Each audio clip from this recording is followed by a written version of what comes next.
Morning. If you just joined, thank you for joining this morning. Grab another cup of coffee if you have one down. We're here at Cradle Point and Telesite. We're about 2 to 3 cups of coffee to get started in the morning. That's our quota. So get another one poured, and we'll get started. We'll give folks a few more minutes here, maybe a minute or two more, and we'll get rolling this morning.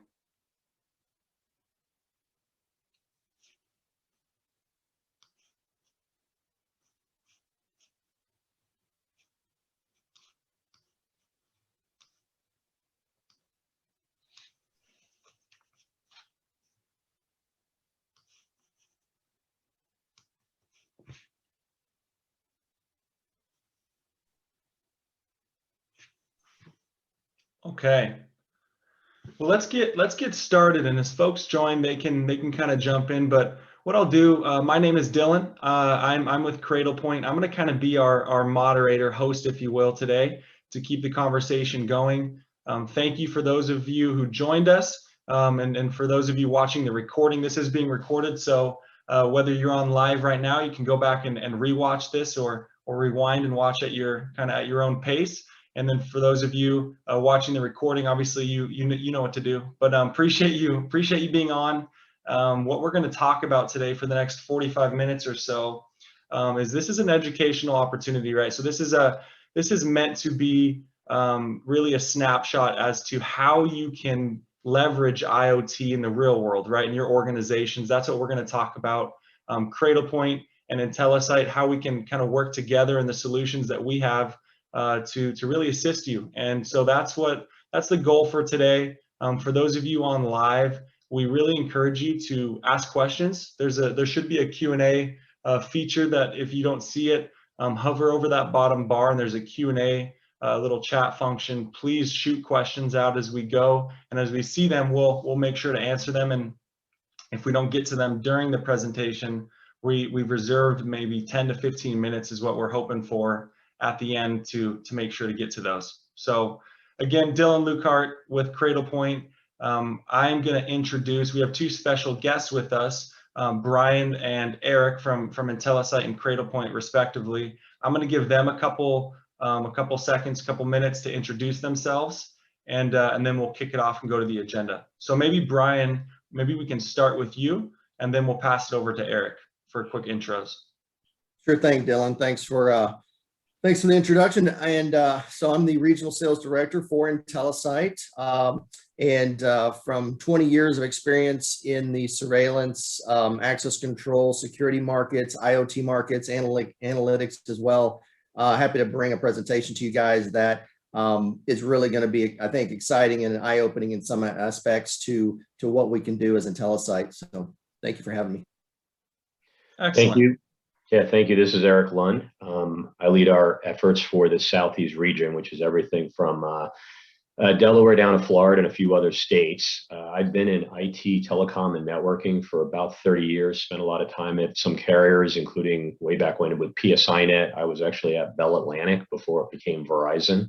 I've been leading activities around this territory for most of my career, everything from SD-WAN, cloud solutions, applications, everything that really relates to this, and really happy to be at Cradle Point for the last about 4 months now, not too long, but been in and around this area so long that I've been very familiar with Cradle Point. And IntelliSite's a great partner for us, and hope you get some good value out of this little exercise. Thank you. Awesome.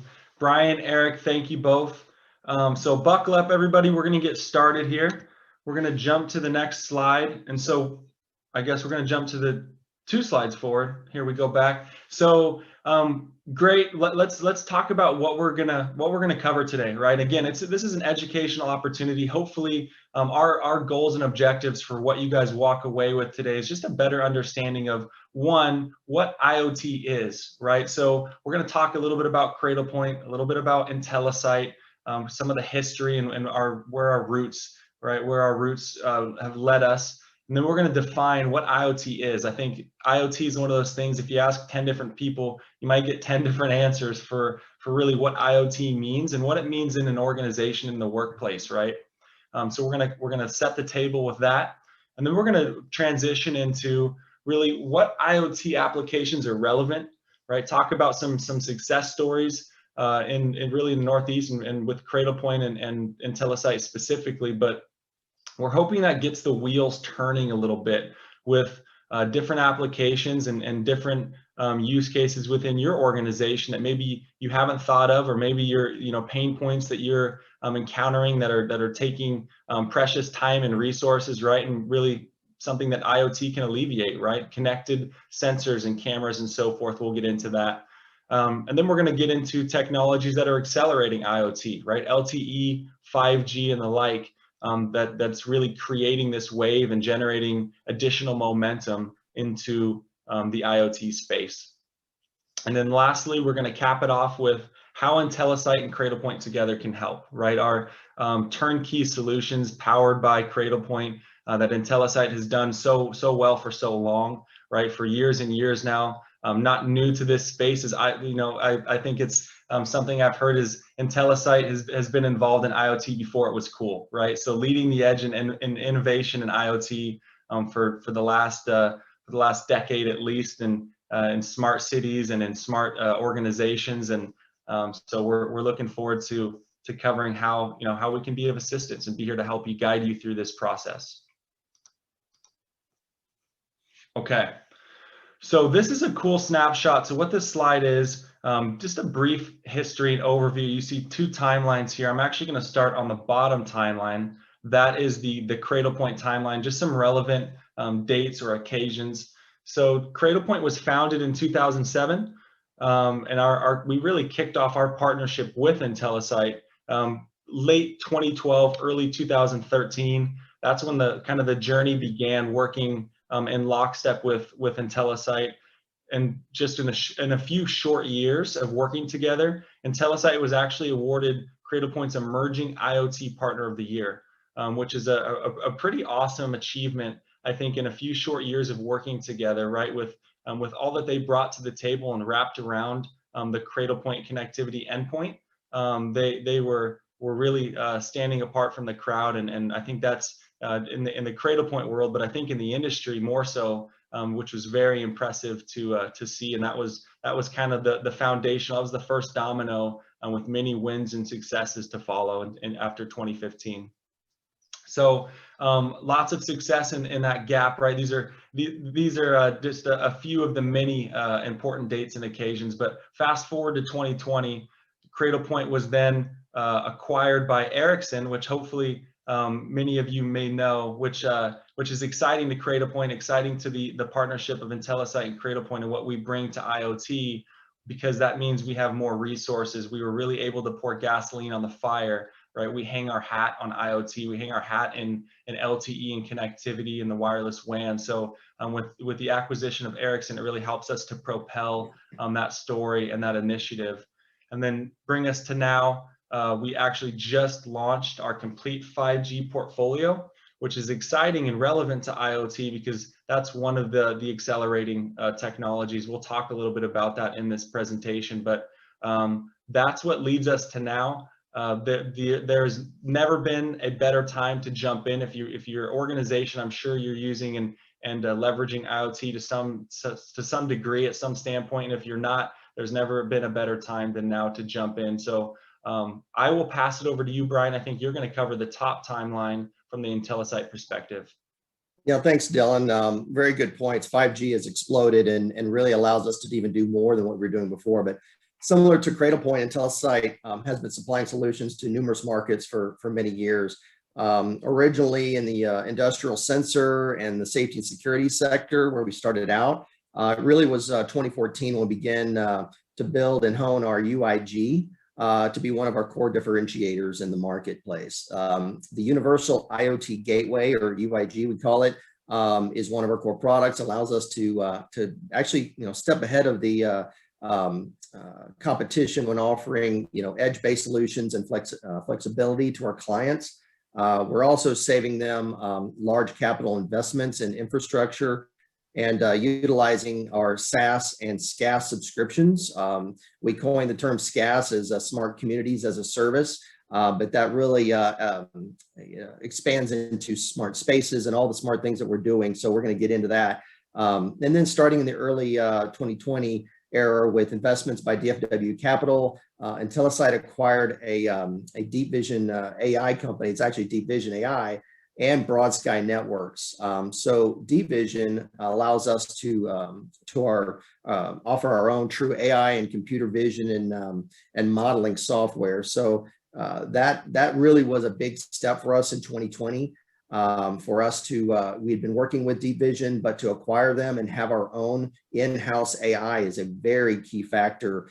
We don't have time today to talk through it, but it really helps us tie in that true AI and help bring new models to our customers, new AI models. And then Broad Sky is the connectivity piece for us. So where Cradlepoint sits out in the space at the edge in our UIG and such, and on-prem solutions as well, then our Broad Sky partners help us connect with our major partners. I'll show you here in the next slide. But so basically utilizing the routers, and it really helps us efficiently provide the data to our customers when and where they need it. So next slide.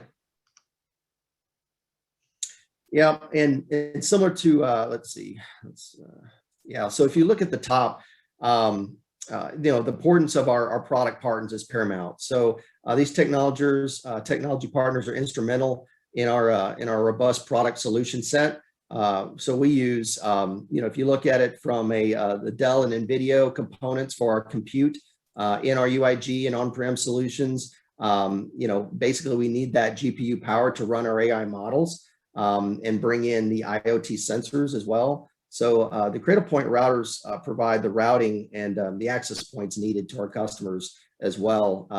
So, really, if you look at also the fact that they work with all the major carriers, so we're carrier agnostic, and then we have large installation partners as well. But as you go down through the list, you'll see that we hit many different verticals. I would say we hit all the verticals because the IoT sense of the industry can cross boundaries with whether it's just utilizing AI and for safety and security on certain businesses, or the IoT sensors that different whether it's healthcare, retail, industry, what have you. Very I guess broad spectrum of sensors out there. Really, we can start as small as something like a panic button or monitoring temperature, and go straight up to do all the things basically with AI modeling, perimeter detection, and utilizing existing infrastructure on cameras and such. So we do cover a lot of markets. We have some great customers out there. Next slide. Awesome. Thank you, Brian. So, okay, so now we're going to get into the meat of it. So we talked about IntelliSite and Cradlepoint and kind of set the table there. So now let's define IoT, right? What is IoT? And I'm sure different components may be relevant to one business that aren't relevant to another. But I think for the most part, I think it's pretty universal that the more you think about the different pieces of your business, right? Whether it's secure access, anywhere access, right? I'm going to kind of work through, I think this is a good slide. I'm going to kind of work my way from left to right as it zigzags through here and talk about some of these different applications and use cases. But secure access, right? This was made popular by COVID, right? Where we're working from anywhere, remote access, where you need a secure internet connection. And many times it's not in a convenient place, right? Maybe it's on the road, maybe it's in a in a coffee shop that doesn't have secure internet access. Maybe it's public Wi-Fi, right? But that is probably one of the ever growing and fastest growing segments within IoT, and it fits into a couple different segments. But we'll transition over. So anywhere Wi-Fi, right? Whether it's public transportation, whether it's your like I said, coffee shop or a bank lobby, right? So separate and secure networks outside of an internal Wi-Fi, right, for employees, but more of a public Wi-Fi. So that's considered IoT. Nonstop networks, right? So these connections are all around you. Nonstop networks is made really popular in retail, right? As you start to think about, okay, credit card information processing, right, you need an internet connection. If your internet goes out, you're dead in the water. How do you stay up? How do you have that redundancy and continue to transact? And that's made possible by cellular connections, by remote internet connections that you jump to when your primary ISP goes down, sometimes referred to as failover, is kind of another really key and important commercial and retail application that a lot of our customers and a lot of IntelliSight's customers leverage. Mobile networks. You start to think about everything inside of vehicles, whether it's your fleet vehicles, whether right first responders here in this picture, but fleet vehicles and maybe utility vehicles out there, shipping and delivery, logistics. All of the sensors inside of these vehicles need to be connected to the internet, whether it's GPS, whether it's cold storage for cold or hot storage vehicles, whether it's the financial industry with armored vehicles and right, logistics of onboarding and offboarding information, all is connected through the internet. Digital Hey, Dylan, signage. yeah, Dylan, yeah, we installed 500 of your Cradlepoint routers on emergency vehicles, police and fire and EMS vehicles for a city, 500 of them in 2 weeks a few months ago. So right, it's a great project.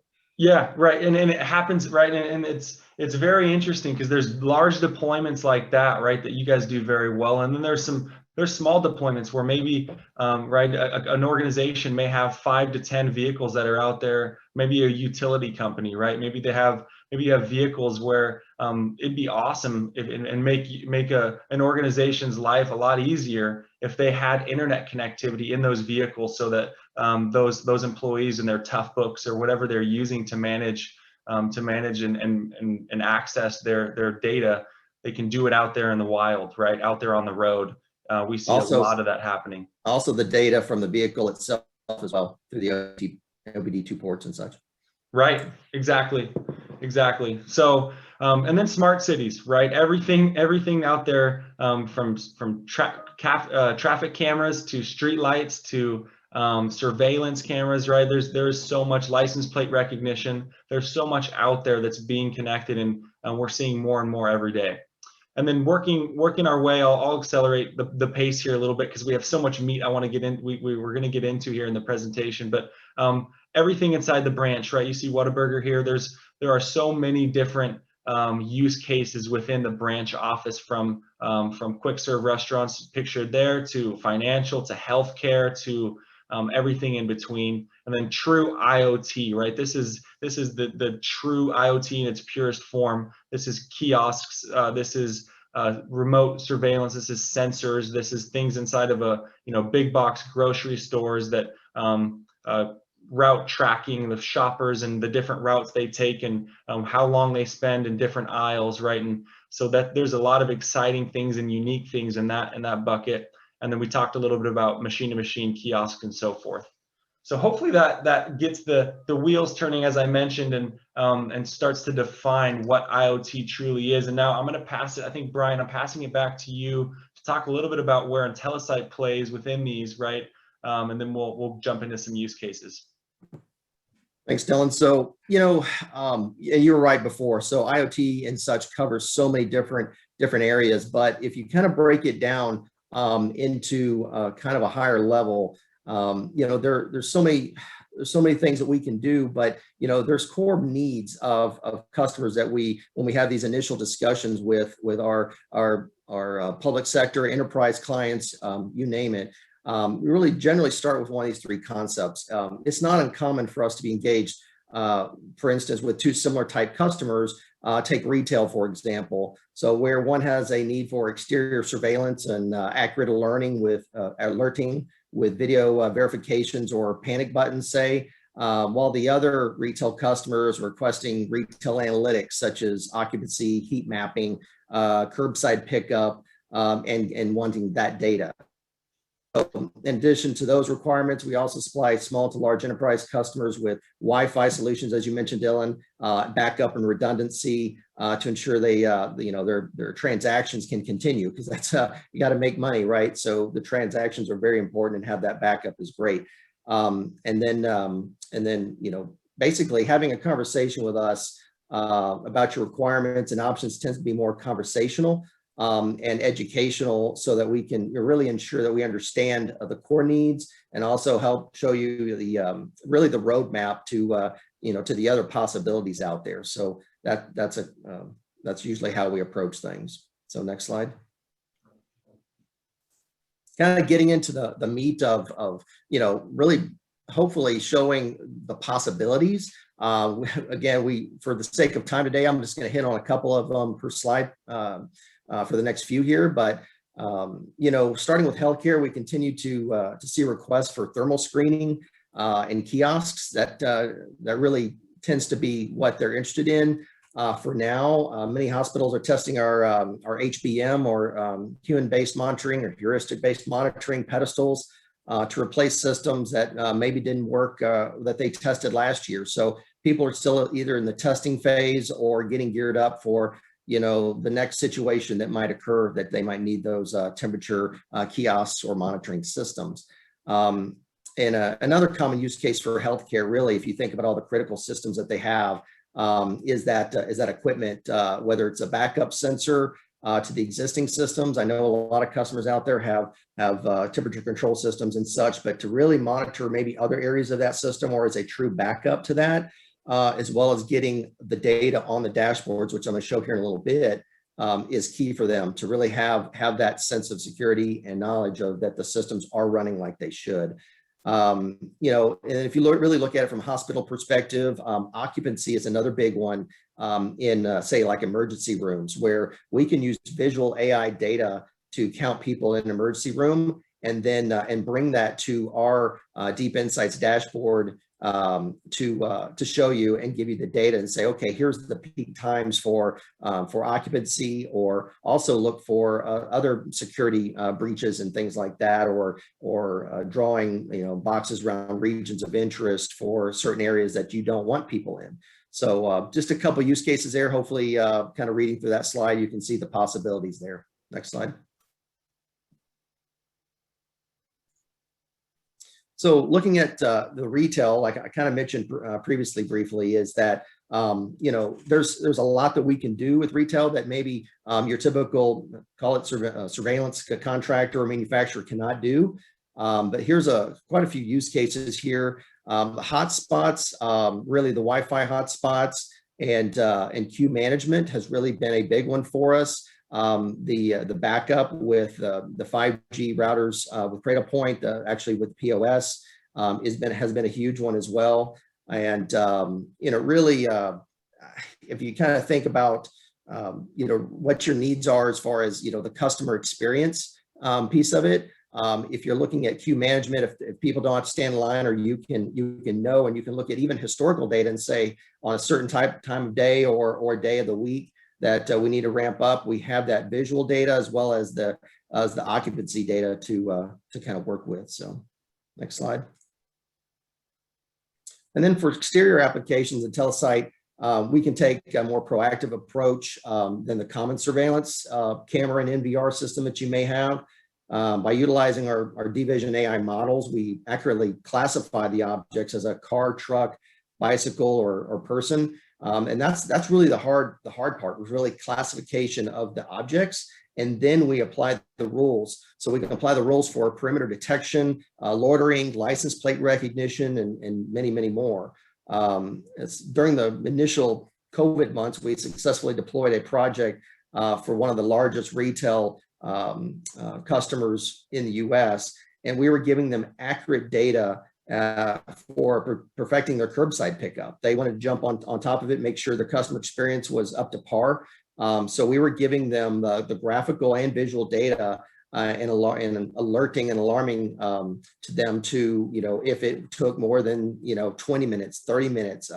They were somewhat surprised, to be honest. They were somewhat surprised to notice that in certain areas, locations, and times of day, that maybe they were dropping off and it was going above 30-minute wait times in the curbside pickup. So they got on top of that pretty quick just by utilizing our AI. Hospitality.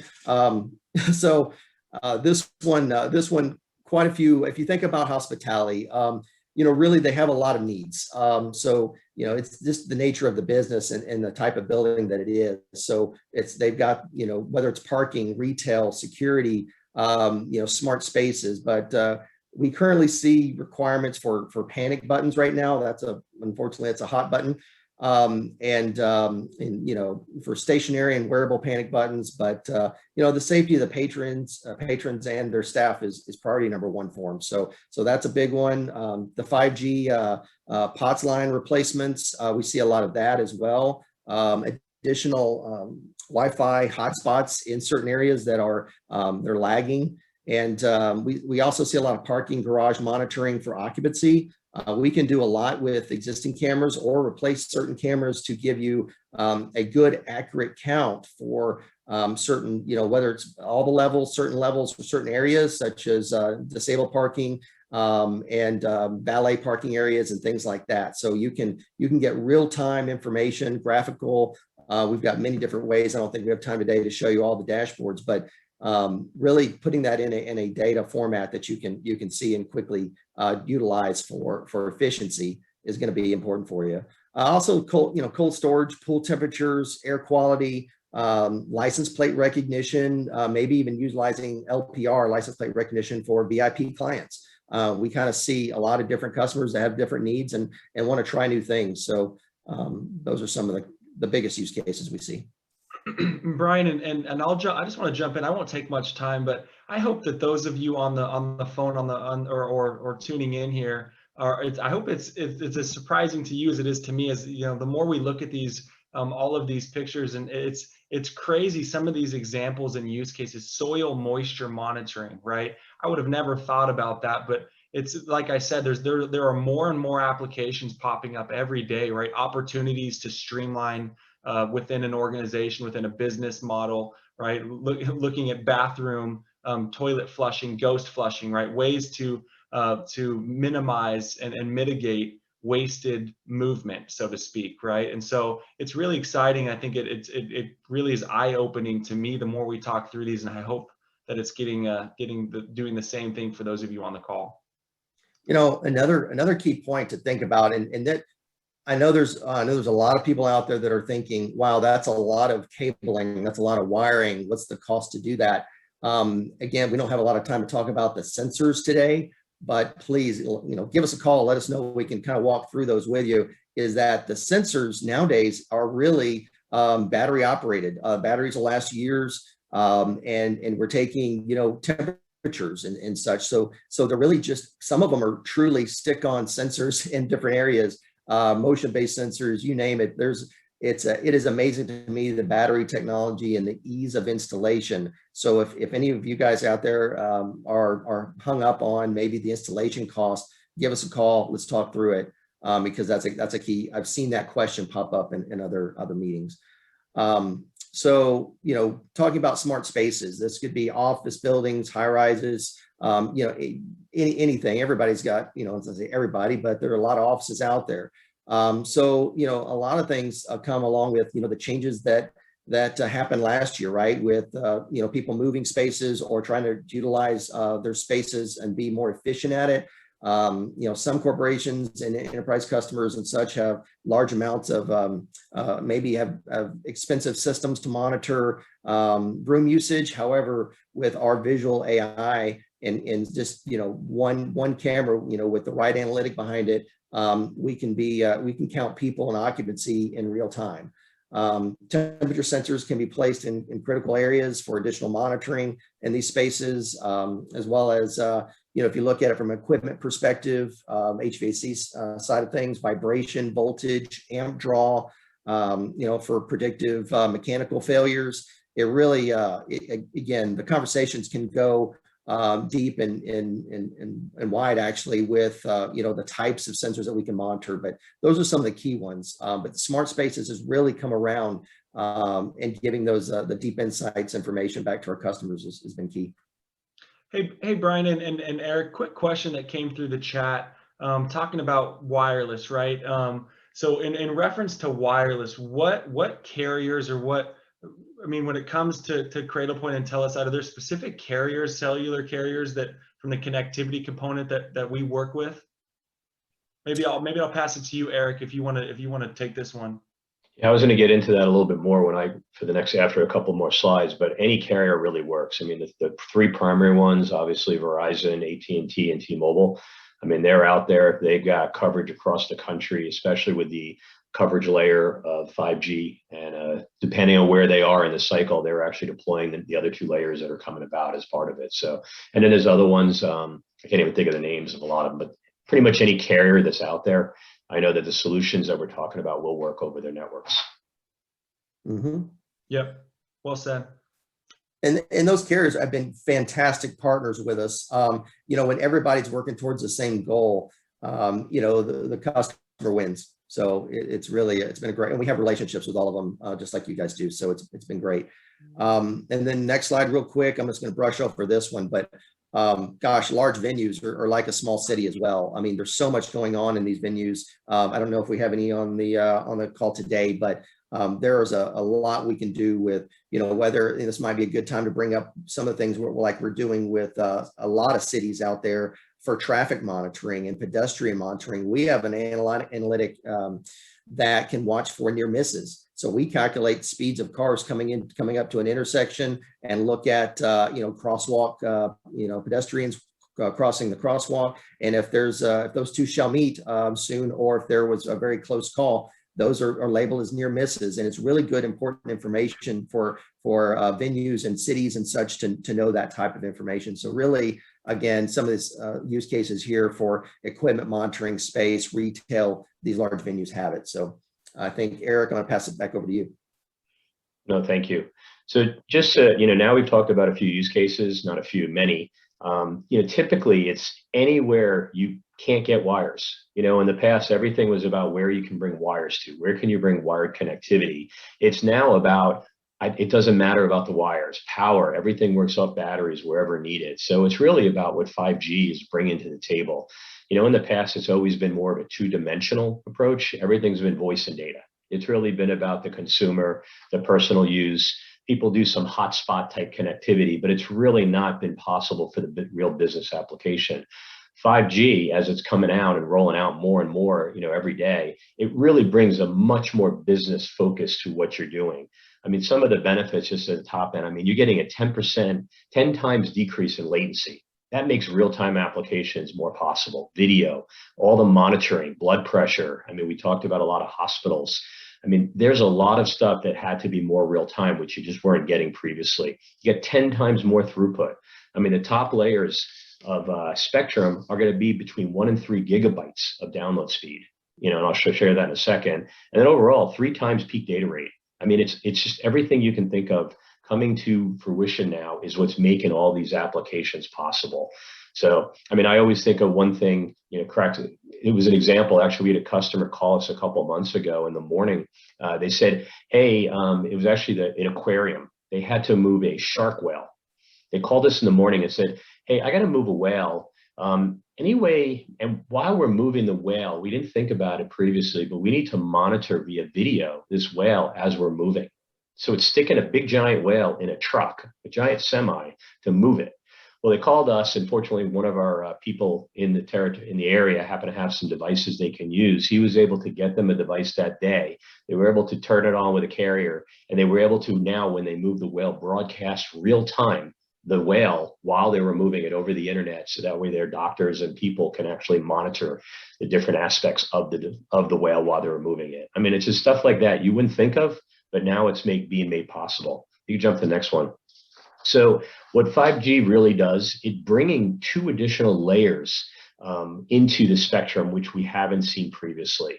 The coverage layer, that's the primary layer that you're seeing out there. I mean, a lot of phones right now, you're seeing 5G pop up. It's really around that coverage layer, which is very similar in speeds to 4G LTE and gigabit LTE. So it's really leveraging a lot of the same networks, the same items. But what 5G does, it gives you the ability to do, it's carrier band aggregation, which is allowing the carriers to combine their bands. Every one of these things work on multiple bands, and different carriers license different bands across the spectrum.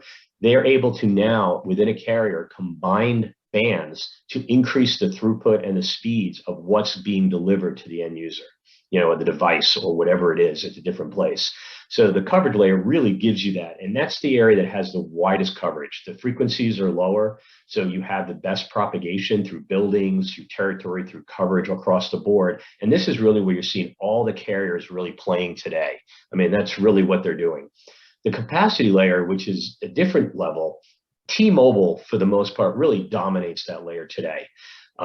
That's partially, if you saw the Sprint acquisition years ago, it wasn't for Sprint and their network. It was really about the bands and the spectrum that Sprint had owned, coveraging this capacity layer. So T-Mobile really dominates in this level right now. Verizon AT had acquired spectrum late last year and early this year, so they're in the process of really rolling that out.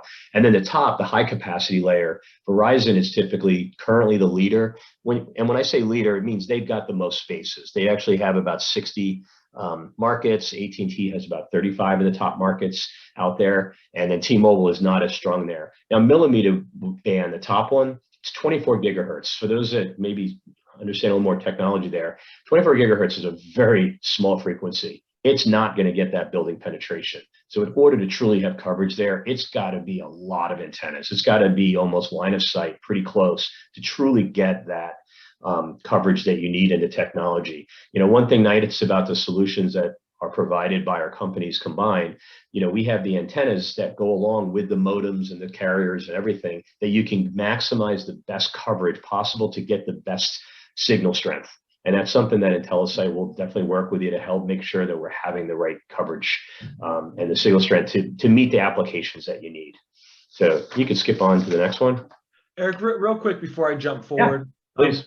Quick question regarding 5G availability. So question came in around how real is 5G today, right? We hear the carriers talk about it like it's been like it's here, like it's readily available. Where do we see it fitting currently out there, you know, in the markets, in the wild, so to speak, with 5G availability, and how are we leveraging it?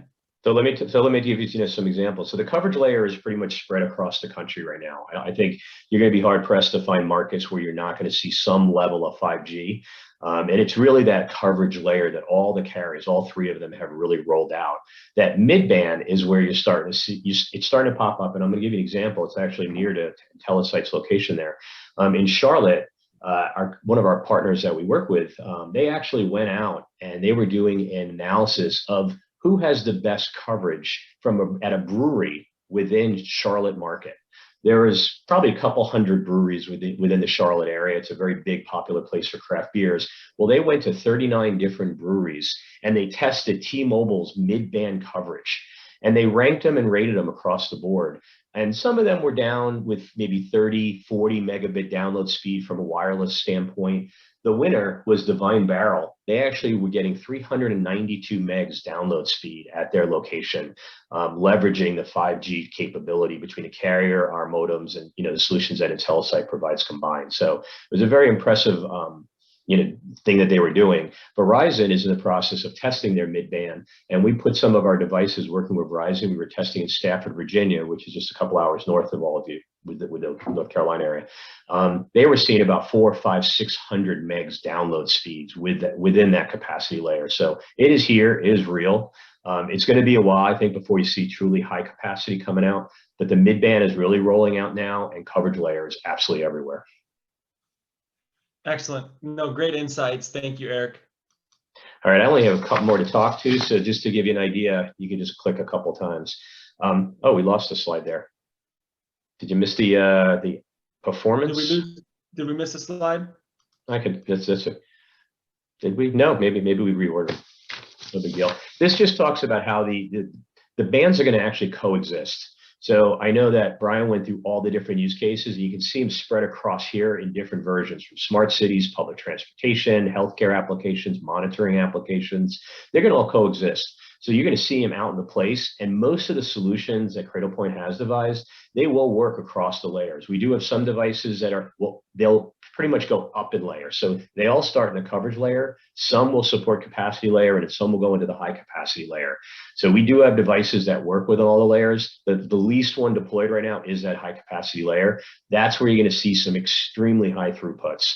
I mean, things, and I think the next slide will actually talk about throughput, so I don't want to jump to there yet.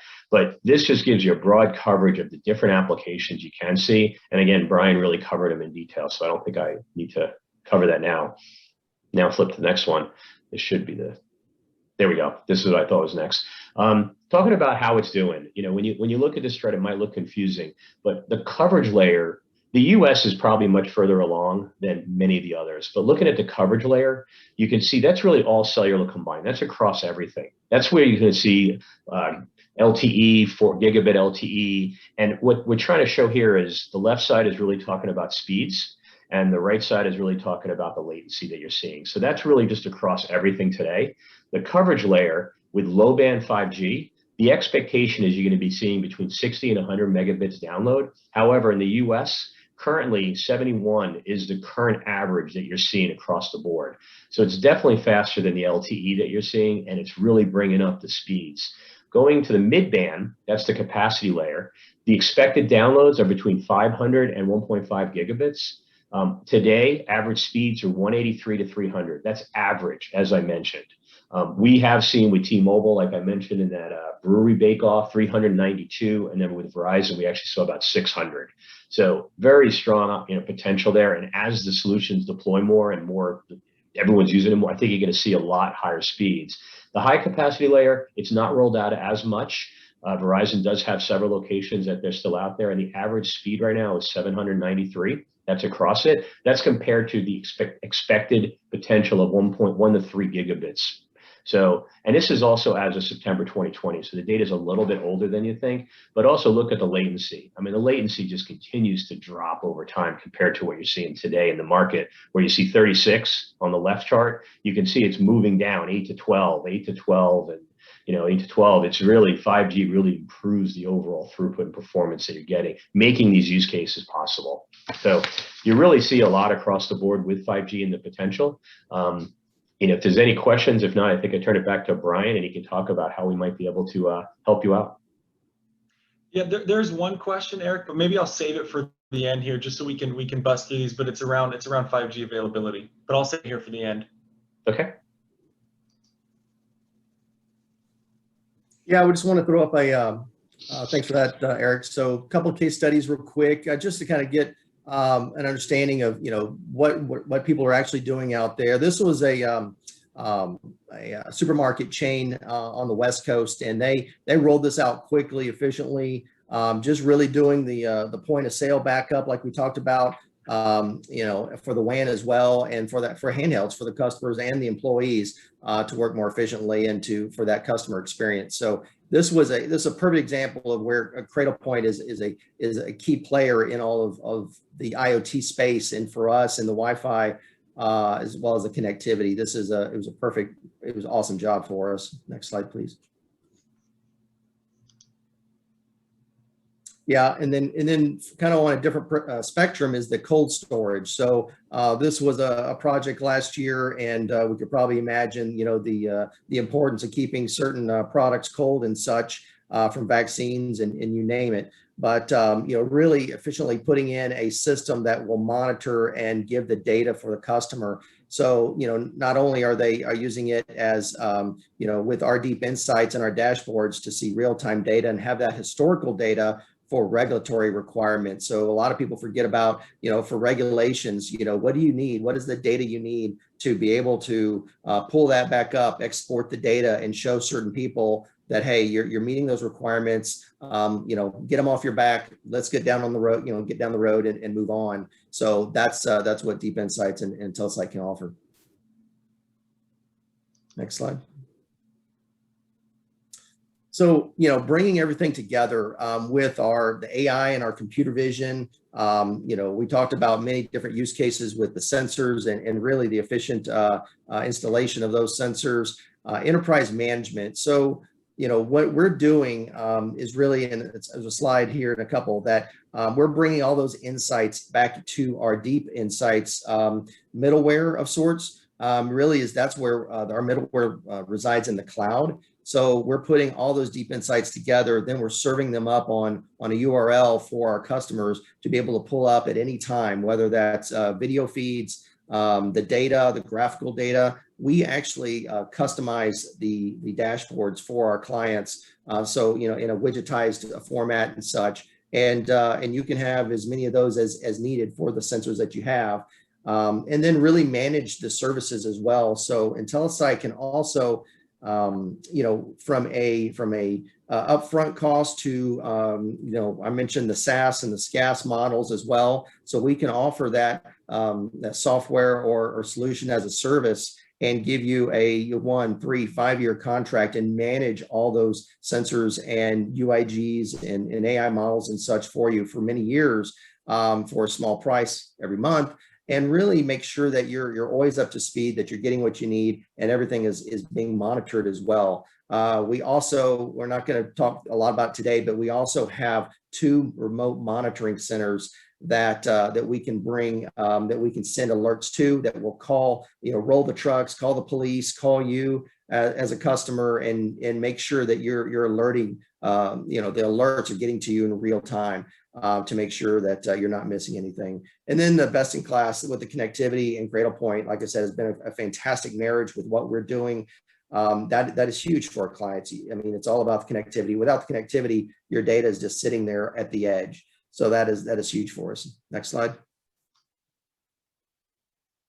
So, this kind of is more of a visual way of showing what the last slide was talking through. Key points here is the AI and IoT. When I was talking all those things, the use cases, those live at the edge, those live at the location. So the connectivity piece and the data required actually is minimized for the most part. So, doing the insights and having the insights at the edge, at your retail stores, at your hotels, your venues, whatever the application is, your office buildings.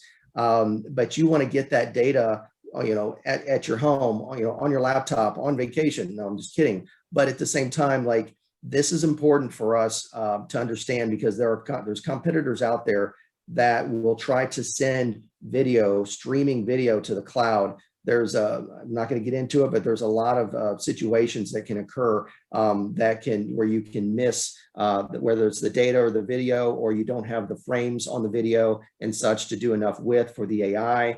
So there really is that wireless connectivity piece. Once it's done at the edge, is extremely important to get that data up to the cloud. And then when you've done your edge compute, you've got of course, you've pulled in your sensors. Now you can turn it into the reports that you need. We'll customize those reports for you and send those back to you as well, like I just mentioned, and then manage all those services as well. So we really have the big picture, and from beginning to end, we've got it covered for you.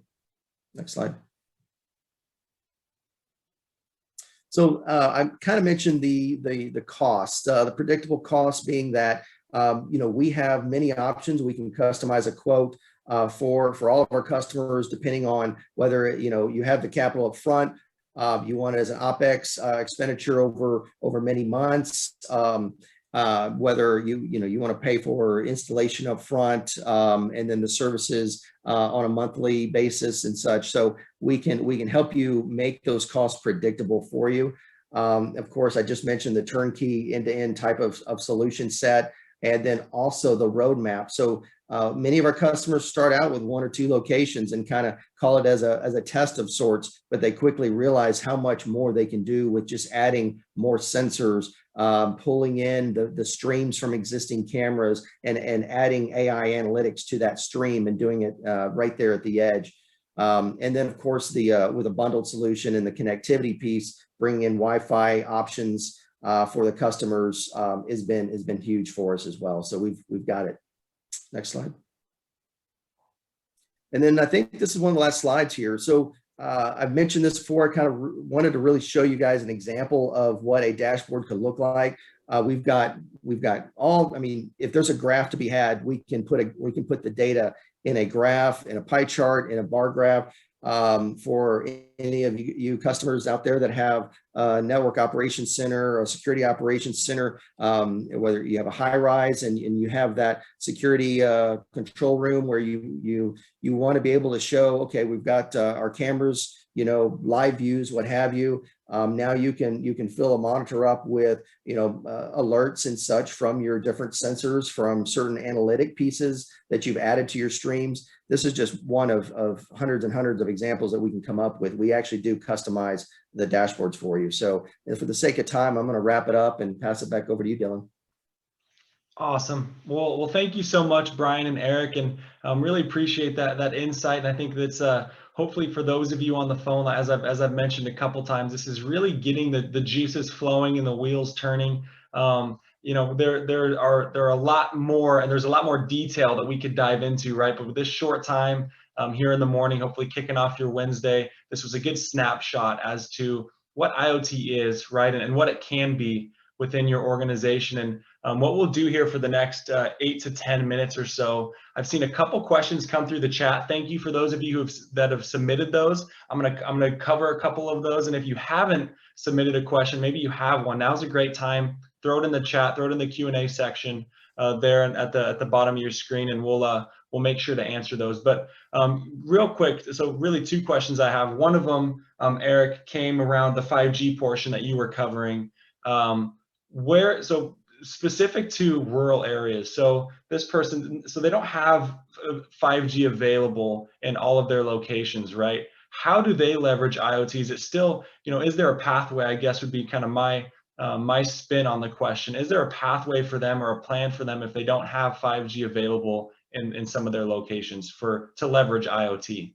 Yes, I mean 4G gigabit LTE is pretty much very similar to the coverage layer of the lower band 5G frequency, and most of the carriers have that rolled out. I mean, the best solution I would propose is, working with like an IntelliSite. They can help you determine, working with the different carriers, who has the best coverage, because they can, based on your address, each of the carriers can pull up location of where you are based on their geography and where their towers are, and they can tell you what kind of coverage you should have within the location. And then our devices, we do have 5G ready, 5G enabled, 5G embedded devices that also will work in that 4 gigabit LTE. So you can prepare yourself, and the hardware and the solution will start off in gigabit LTE, and then as 5G does roll out, you're not having to swap everything out. You'll be able to leverage the same devices, but working with the carrier would be the best way to determine what coverage you do have in your location.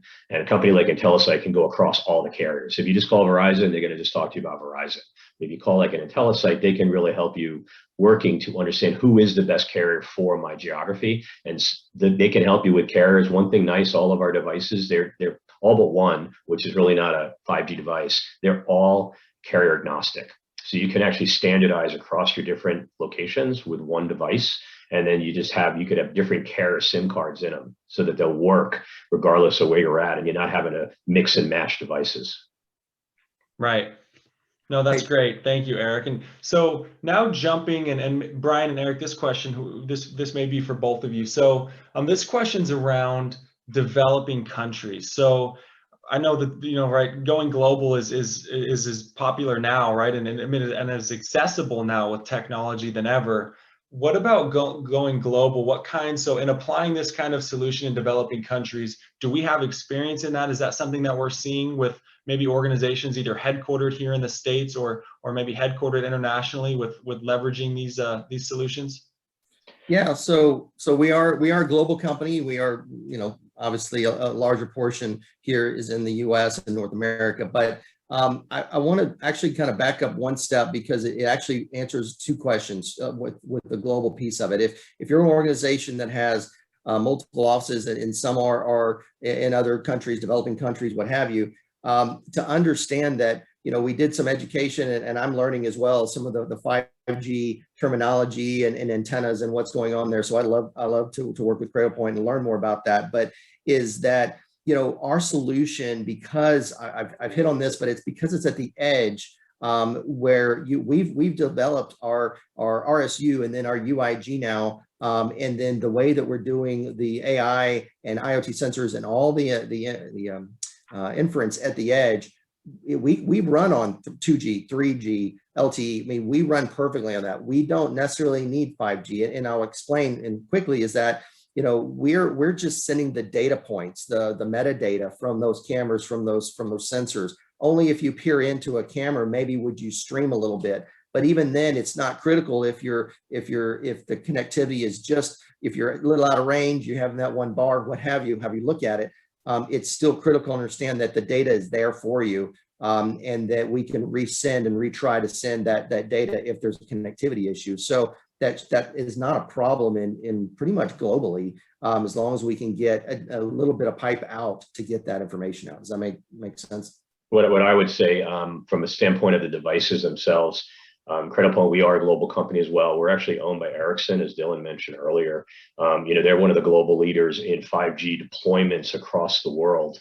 And our devices, we have US, Europe. I mean, we do have operations in Europe, EMEA, Latin America, you know, pretty much around the globe, supporting everywhere. Our devices work on the bands, and we do work closely with all the carriers globally to ensure that the devices will work.